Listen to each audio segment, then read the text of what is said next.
The massive doors of the Galactic Empire's throne room slid open with a deep rumble that echoed through the crystal halls. Emperor Vorthok sat on his black stone throne, his 4 red eyes scanning the morning reports from across his vast empire. 1,000 worlds bowed before his rule. Countless alien species served his will. For 800 years. The empire had grown stronger with each passing day. Admiral Keth approached the throne, his heavy footsteps clicking against the polished floor. In his clawed hands, he carried a small datapad that glowed with an incoming message. His expression showed something the Emperor rarely saw, confusion mixed with amusement. "Your Majesty," Keth began, his voice deep and gravelly, "we have received a transmission from the Outer Rim territories, from the humans." The Emperor's eyes narrowed slightly. Humans, those small, weak creatures who lived on a handful of farming worlds at the edge of known space. They grew food, mined basic metals, and kept to themselves. The Empire barely noticed them most days. They were useful enough to leave alone, but hardly worth serious attention. What could those primitive farmers possibly want? The Emperor asked, settling back into his throne. They claimed to be issuing us an ultimatum, Your Majesty. The word hung in the air like a bad joke. Several council members who had been listening began to chuckle quietly among themselves. An ultimatum. From humans. It was like a mouse threatening a dragon. "Read it," the Emperor commanded, waving one clawed hand dismissively. Admiral Keth activated the datapad and began to read in a formal tone. "To the Galactic Empire and Emperor Vorthok, you have 72 standard hours to withdraw all Imperial forces, ships, and personnel from human space. This includes all colonies, outposts, and military installations within the territories we have claimed as our own." The quiet chuckling in the room grew louder. Even the Emperor's mouth twisted into what might have been a smile. "Continue," he said.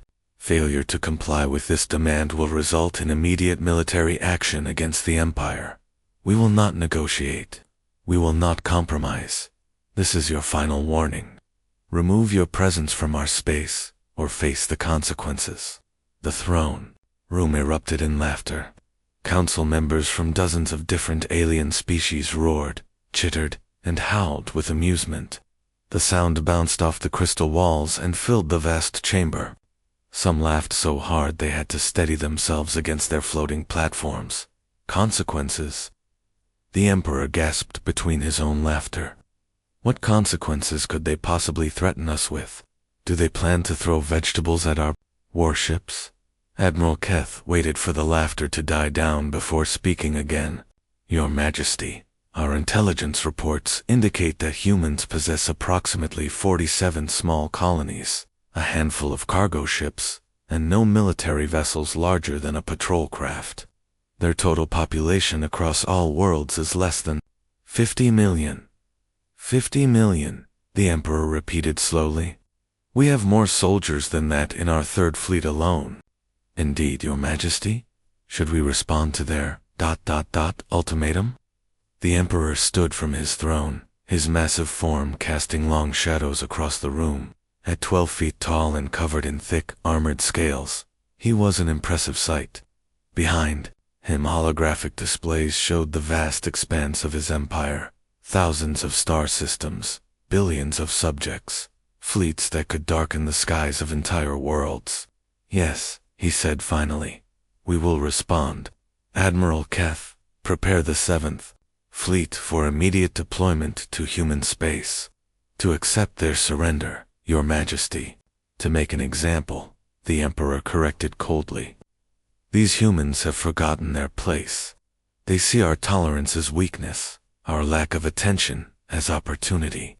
It is time to remind them, and the rest of the galaxy, what happens to those who dare threaten the Empire." The laughter in the room died away, replaced by eager murmurs of approval. The 7th Fleet was one of the Empire's most powerful battle groups, containing over 300 warships, including massive dreadnoughts capable of turning entire planets to ash. "How shall we proceed, Your Majesty?" Admiral Keth asked. Begin with their outermost colonies. Demand immediate surrender. If they comply, we will be merciful. They can keep their lives as slaves. If they resist, ... Double quotes, the Emperor's eyes glowed brighter. Turn their worlds to glass. Let the ruins serve as monuments to the price of defying us. As the council began to disperse and preparations for the fleet deployment began, none of them noticed the small detail that Admiral Keth had not mentioned in his report. The human transmission had not come from their known colonies, or through any of the standard communication networks the Empire monitored. It had come from deep space, from a location that should have been empty, according to all Imperial star charts. And the signal had been incredibly strong, far stronger than anything their primitive technology should have been able to produce. Meanwhile, in the darkness between stars, Captain Yoon Hyunwoo stood on the bridge of a ship that officially did not exist. Around him, his crew made final preparations for what was to come. They had been waiting in the void for 3 months, hidden and silent, watching the Empire's patrol routes and studying their weaknesses. Signal received from home base, reported Lieutenant Kim Jin-ae from her station. 72 hours and counting. Understood, Hyunwoo replied quietly. All stations maintain stealth protocols. If they're smart, they'll take the warning seriously. But he knew they wouldn't. The Empire had never met a challenge it couldn't crush with overwhelming force. They would send their fleets expecting easy victory against helpless farmers. They were about to learn that humanity had not been farming for the past 50 years. They had been preparing for war. The 7th Fleet emerged from hyperspace like a swarm of metal predators. 300 Imperial warships dropped out of their faster-than-light travel in perfect formation, their massive hulls gleaming under the light of New Geneva's star. Admiral Keth stood on the bridge of his flagship, the Dreadnought Dominator, watching the tactical displays with satisfaction. Scan the system, he ordered his crew. Let's see what pathetic defenses these humans have managed to scrape together. The sensor operators worked quickly, their instruments sweeping across the New Geneva system. This was humanity's first major colony, home to nearly 2 million people, according to Imperial records. Vast agricultural centers covered the planet's surface, along with several small cities and a modest spaceport. Admiral, called out Commander Zoc from the sensor station, his voice puzzled. I'm detecting no defensive installations, no orbital platforms, no minefields, nothing. What about ships? Keth asked. Negative, sir. The system appears to be completely undefended. Admiral Keth's mandibles clicked in amusement. Even more pathetic than I expected. They didn't even try to mount a defense. Open a channel to the planet. The main screen flickered to life, showing the empty space around New Geneva. Keth cleared his throat and began to speak in the formal tone reserved for conquered worlds. Attention, human colonists of New Geneva. This is Admiral Keth of the Imperial 7th Fleet. Your leaders have made the foolish mistake of threatening the Galactic Empire. You now have 1 standard hour to surrender unconditionally. Any who comply will be processed as slaves. Any who resist will be destroyed. He waited for a response, expecting to see frightened human faces, begging for mercy. Instead, silence filled the communication channels. Not even static. Try again, Keth ordered. His communication officer tried multiple frequencies, broadcasting the surrender demand across every channel. Still nothing. Admiral, reported the sensor operator, his voice now clearly confused. I'm reading something strange. The planet's energy signatures are ... minimal. Far below what we would expect for a colony of 2 million people. Keth turned to study the sensor readings himself. The massive agricultural centers that had been visible in their intelligence reports were dark. The cities showed no power grid activity. Even the spaceport appeared completely shut down. Send a reconnaissance shuttle, he commanded. I want to know what's happening down there. 20 minutes later, the shuttle pilot's voice crackled over the communication system. Admiral, you need to see this. The entire planet appears to be abandoned. Cities are empty, farms are shut down, even the livestock are gone. It's like everyone just ... left. A cold feeling began to form in Admiral Keth's stomach, though he refused to show it to his crew. Are you certain? Yes, sir. I've flown over 3 major population centers. No life signs, no activity. There are some signs of rapid evacuation, doors left open, personal belongings scattered around, but no people. Keth stared at the tactical display, trying to understand what he was seeing. Had the humans fled in terror when they learned the Imperial fleet was coming? It seemed like the only logical explanation.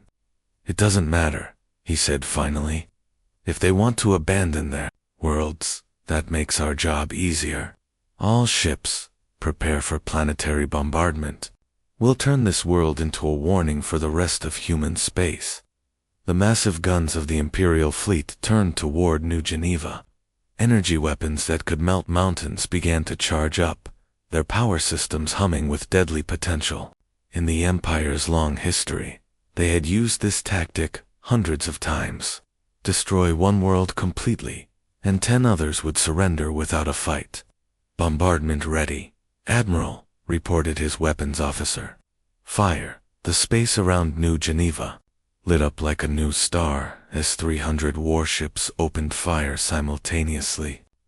Massive beams of energy lanced down through the planet's atmosphere, striking the abandoned cities and farmlands. The planet's surface began to glow as continents were turned to molten glass. Within an hour, New Geneva was nothing but a burning ball of slag orbiting its star. Not a single building remained intact. Not a single tree survived the Holocaust. Excellent, Admiral Keth said, watching the destruction. Record the bombardment and broadcast it across human space. Let them see what happens to those who defy the Empire. Now, set course for the next human colony. New Engine should provide more interesting sport. But as the Imperial fleet began to move toward their next target, something unexpected appeared on their long-range sensors. Lieutenant Park Min-soo, monitoring communications from his hidden observation post, 3 star systems away, watched the Imperial formation through his ship's advanced sensors. They actually did it, he whispered to his small crew. They destroyed an empty world just to send a message. Orders, sir? Asked Ensign Lee Sojin from her position at the navigation console. Begin Phase 2, Min-soo replied coldly. Send the signal to all strike teams. The Empire has shown their true nature. Now we show them ours.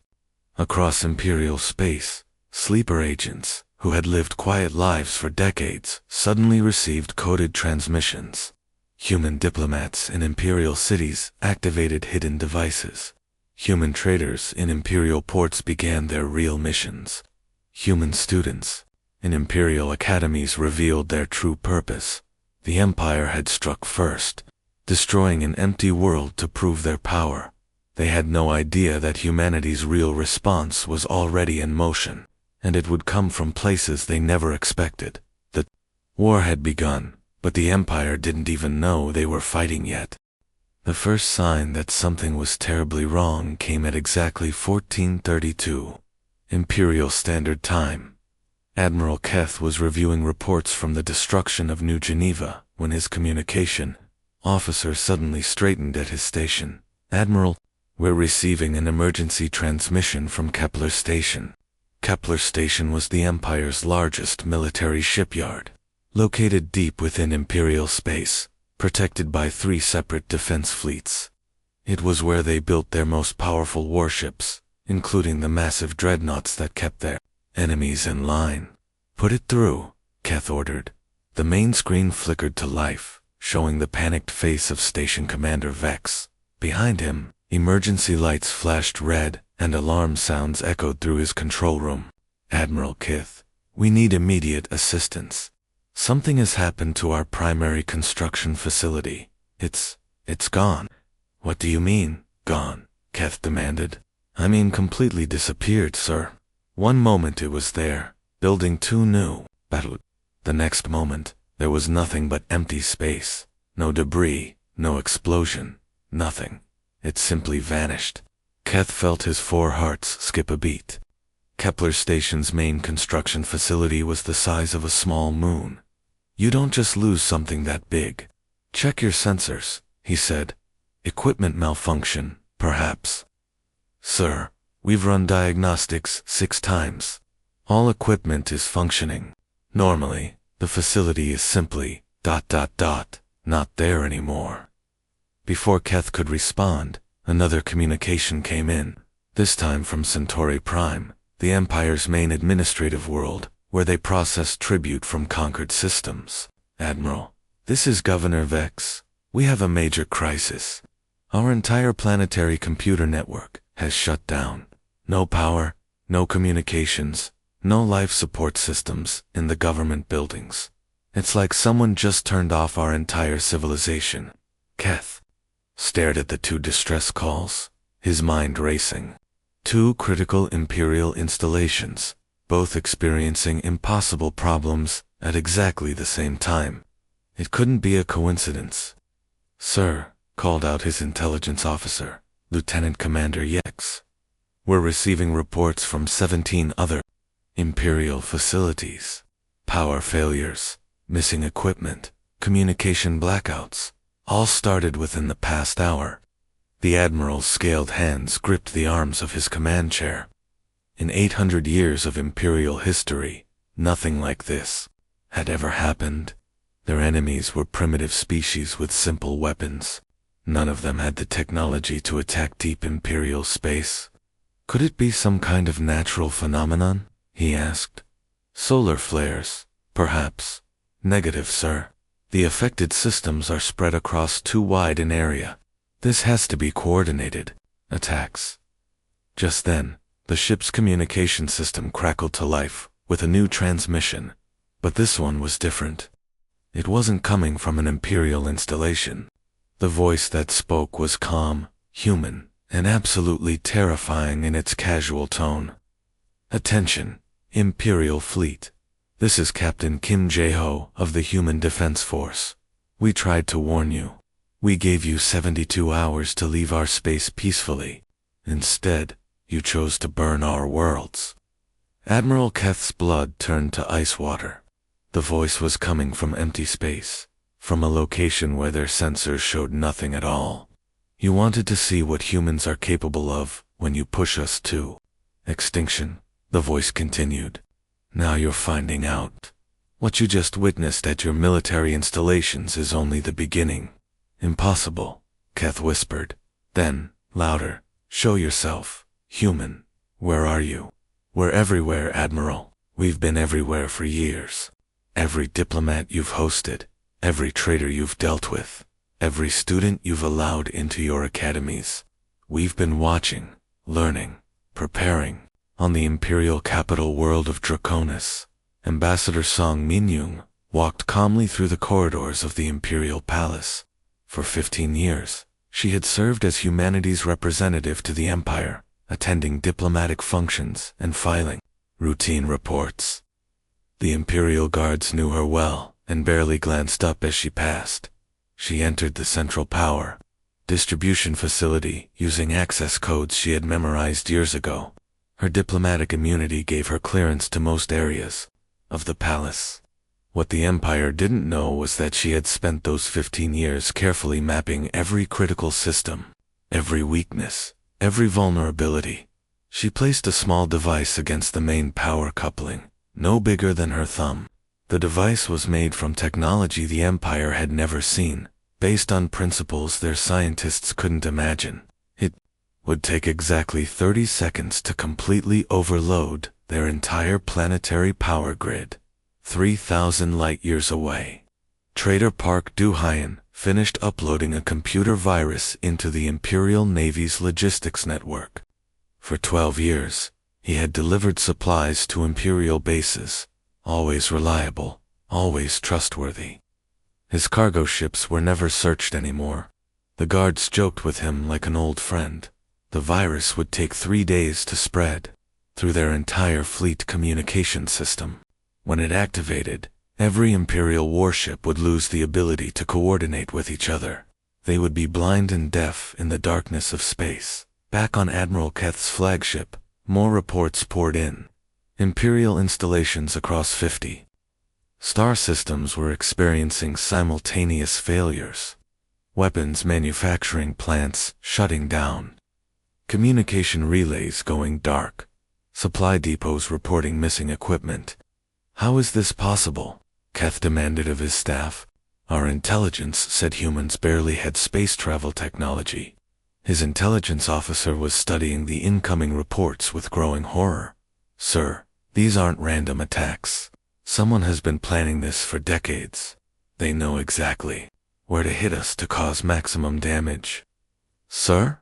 Called out the sensor operator suddenly. I'm detecting ships approaching our position. Unknown configuration. On the main screen, sleek vessels appeared from nowhere, their hulls reflecting no light, their energy signatures almost invisible. They moved with a grace that Imperial ships could never match, slipping between the massive warships like ghosts. How many? Keth asked. I count 12. No, 20. Sir, I can't get an accurate count. They keep appearing and disappearing from our sensors. Captain Kim Jaeho's voice returned, as calm as before. Admiral Keth, you have exactly 1 hour to order all Imperial forces out of human space. This is not a negotiation. This is not a request. This is your last chance to prevent a war that will consume your entire empire. Admiral Keth looked at his tactical display, showing Imperial ships scattered and confused, unable to target enemies they could barely detect. For the first time in his long military career, he felt something he had never experienced before: fear. Admiral Keth's hour of grace expired at exactly 1647. Imperial Standard Time. He had spent those 60 minutes trying desperately to contact Imperial Command, but the communication networks were failing across the Empire. Half of his messages never arrived. The other half came back as error codes. Sir, reported his tactical officer, voice shaking slightly, the human ships are moving into attack formation. On the main display, the ghostly human vessels had multiplied. What started as 12 ships had somehow become 50, then 100. They moved through space like nothing Keth had ever seen, phasing in and out of his sensors, as if they could choose when to exist. All ships, battle stations, Keth commanded. Target the largest human vessel, and fire everything we have. The Imperial 7th Fleet opened fire with enough energy to vaporize a moon. Massive plasma cannons, particle beams, and fusion torpedoes filled the space between the two fleets with deadly light. It was the kind of firepower that had conquered 1,000 worlds. The beams passed right through the human ships as if they weren't there. What? Keth stared at his display in disbelief. How did they do that? Sir, the human vessels appear to be shifting in and out of normal space-time. His science officer reported, his voice filled with confusion. It's like they're becoming temporarily incorporeal. Before Keth could process this information, the human ships began their counterattack. But these weren't ordinary weapons. Beams of pure white light lanced out from the human vessels, and wherever they touched Imperial ships, something impossible happened. The massive hull of the battlecruiser destroyer simply ceased to exist. Not destroyed, not blown apart, it converted directly into energy, becoming a brief star in the darkness before fading away. 3,000 crew members vanished with their ship, leaving nothing behind but rapidly expanding gases. By the Ancient Ones, whispered Keth's weapons officer. They're turning matter into energy. Direct conversion. The slaughter continued. Human weapons didn't just destroy Imperial ships, they transformed them into light and heat with terrifying efficiency.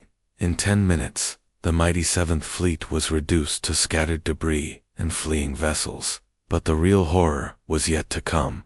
Deep within the Empire's core systems, Other battles were being fought, not with ships or weapons, but with sabotage and betrayal that cut deeper than any blade, on the industrial world of Mechanicus.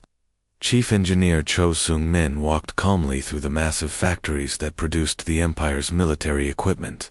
He had worked here for 8 years, rising through the ranks due to his exceptional skill with Imperial technology. His supervisors trusted him completely. What they didn't know was that every piece of equipment he had repaired over the years contained a hidden modification, tiny changes that made weapons less accurate, engines less reliable, shields more prone to failure. Now, with the activation code transmitted across human networks, all those modifications came to life at once. Across 17 industrial worlds, Imperial war machines began to fail simultaneously. Weapons exploded in the hands of soldiers. Vehicles broke down during routine patrols. The Empire's ability to wage war was being eaten away from the inside. In the capital city of Imperialis, Dr. Li Jin-young finished her work in the Imperial Academy's computer center. For 6 years, she had served as an exchange scientist, supposedly helping the Empire improve their technology. In reality, she had been mapping their entire information network, finding ways to access their most secret databases. The virus she released wasn't designed to destroy their computers. Instead, it did something far worse. It made their own systems turn against them. Traffic control systems began routing supply ships to empty space. Banking networks started transferring Imperial funds to rebel groups. Even the weather control systems began creating storms over military bases. But the most devastating attack came from an unexpected source. Ambassador Song Min-young, who had escaped from the Imperial Palace after sabotaging their power grid, was now aboard a small human vessel, approaching the Empire's most sacred site, the tomb. Worlds where their ancient emperors were buried. These worlds were defended by automated systems so advanced that no enemy had ever gotten close to them. But Song wasn't coming as an enemy. She was coming as a diplomat with full access codes. The same ones she had used for 15 years of peaceful missions. The automated defenses recognized her ship and allowed it to pass. What happened next would haunt the Empire for generations. Song activated a device that sent a signal directly into the quantum foundation of matter itself. The 3 tomb worlds simply stopped existing, not destroyed by explosion or fire, but removed from reality as if they had never been there at all. Emperor Vorthok felt the deaths of his ancestors like physical blows. The psychic connection that all Imperial rulers shared with the tomb worlds suddenly went silent, leaving him feeling hollow and lost. "Get me Admiral Keth," he commanded his staff, his voice cracking with rage and fear. "Sir, we cannot establish communication with the 7th Fleet. All we're receiving is automated distress beacons." The Emperor's scaled hands crushed the arms of his throne. In one day, his empire had suffered losses that should have been impossible. Critical worlds were going dark. His most powerful fleet was scattered and broken. His ancestors resting places had been wiped from existence, and through it all, the humans had barely shown their true strength. From hidden bases throughout the galaxy, Captain Yoon Da-yoon and her fellow commanders watched the chaos spreading through Imperial space. Their stealth ships remained invisible, striking only when they needed to, letting the Empire's own systems destroy themselves. Phase 1 complete, she reported to Admiral Lee over secure channels. Imperial military capacity reduced by 60%. Their communication networks are failing. Supply lines disrupted. "Excellent," came the reply. "Begin Phase 2.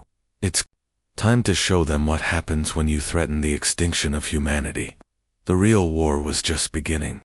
Emperor Vorthok stood alone in his destroyed throne room, watching the holographic displays that showed the collapse of his empire. Of the 1,000 worlds that had once bowed before his rule, less than 300 still responded to communications. The rest had either gone dark or declared independence, taking advantage of the chaos. His once mighty fleets were scattered wreckage floating in space. His industrial worlds lay silent and dead. His most trusted allies had fled to distant systems, abandoning him in his hour of greatest need. But it was the latest report that finally broke his spirit. "Your Majesty," whispered his remaining aide, a young officer whose hands shook as he delivered the news. "The humans have. They've done something to our sun." On the main display, their home star flickered with unnatural light. Strange energy. Patterns danced across its surface, making it pulse with colors that should not exist in nature. The star was becoming unstable, its nuclear fusion processes corrupted by technology beyond imperial understanding. "How long?" the Emperor asked quietly. "Our scientists estimate 72 hours before complete stellar collapse, Your Majesty. The explosion will destroy everything within 50 light years." 72 hours. The same amount of time the humans had originally given them to withdraw from human space. It was not a coincidence. The throne room doors opened, and Admiral Keth limped inside. His uniform was burned and torn, his scales blackened from the destruction of his flagship. He was one of only 300 survivors from the entire 7th Fleet. "Your Majesty," he said, falling to one knee. "I have failed you. The humans? They're not what we thought they were." "What are they?" Vorthok asked. Keth looked up, his 4 eyes filled with a terror the Emperor had never seen before. "They're apex predators, Your Majesty. We mistook their kindness for weakness, their desire for peace as inability to wage war. But when we pushed them to extinction, they revealed what they truly are." The Emperor's communication system activated without anyone touching the controls. A human face appeared on the screen. Middleage.com, with eyes that held no anger, only cold determination. "Emperor Vorthok," the human said in perfect Imperial Common, "I am Admiral Lee Jae-sung of the Human Defense Force. You may remember me as the merchant who sold food supplies to your border stations for the past 20 years. The Emperor's heart nearly stopped. He did remember those supply runs. Lee had been a reliable trader, always polite, always professional. He had even been invited to several diplomatic dinners. "You were in my palace," Vorthok whispered. "You ate at my table." "Many times," Lee confirmed. "I learned much about your empire during those visits. Your weaknesses, your blind spots, your absolute certainty that humans could never threaten you." "What do you want?" the Emperor asked desperately. "Originally, we wanted nothing but to be left alone," Lee replied. "We offered you peace. We offered you trade. We offered you friendship. You chose war instead." Behind Lee, other faces appeared on the screen. The Emperor recognized some of them. Ambassador Song Minyoung, who had attended his court for 15 years. Dr. Lee Jinyong, who had taught at his academies. Trader Park Du-hyen, who had delivered supplies to his military bases. "You see, Emperor, humans have a gift," Lee continued. "We adapt, we learn, we prepare. While you saw us as primitive farmers, we were studying your technology, mapping your territories, identifying every critical weakness in your empire. We surrendered decades ago," Song added, her voice gentle but implacable. "Not to your military, but to the inevitable reality that someday we would have to defend ourselves against you. We spent 50 years getting ready for this war, Emperor." Vorthok looked at the tactical displays showing his dying empire. "You've won," he said bitterly. "What more do you want? Complete genocide." "We want you to learn," Lee said simply. "The galaxy needs to understand the lesson we're teaching today. Humanity asked for nothing but to be left in peace. You forced us to show you why Earth's children survive in the void between stars." The Emperor's aide whispered urgently in his ear. "Your Majesty, we're receiving surrender offers from the remaining Imperial worlds. They're asking the humans for terms." "There will be no terms for you, Emperor," Lee said, having overheard. "You had your chance for mercy when we offered withdrawal. You chose to burn our worlds instead." On the display, the corrupted sun pulsed brighter. Imperial scientists worked frantically to understand what the humans had done to their star, but their efforts were hopeless. Humanity had turned stellar engineering into a weapon, manipulating the very forces that powered galaxies. However, Lee continued, we are not like you. We do not wage war on innocence. Every civilian in your core systems will be evacuated before the star dies. They will be relocated to worlds that surrender peacefully to human authority. And me? Vorthok asked. You will stay, Lee said coldly. You will witness the destruction of everything you built through conquest and cruelty. You will understand, in your final moments, the price of underestimating humanity. The transmission ended, leaving Emperor Vorthok alone with his thoughts. Outside his palace, human evacuation ships were already arriving, their crews efficiently organizing the removal of millions of civilians who had never chosen war. But for the Emperor and his military leadership, there would be no escape. They had made their choice when they decided to make an example of humanity. Now, humanity was making an example of them. In the end, the lesson was burned into galactic history. Never mistake human kindness for human weakness, and never threaten the survival of a species that had turned the universe itself into their weapon. The age of the Galactic Empire was over. The age of humanity had begun.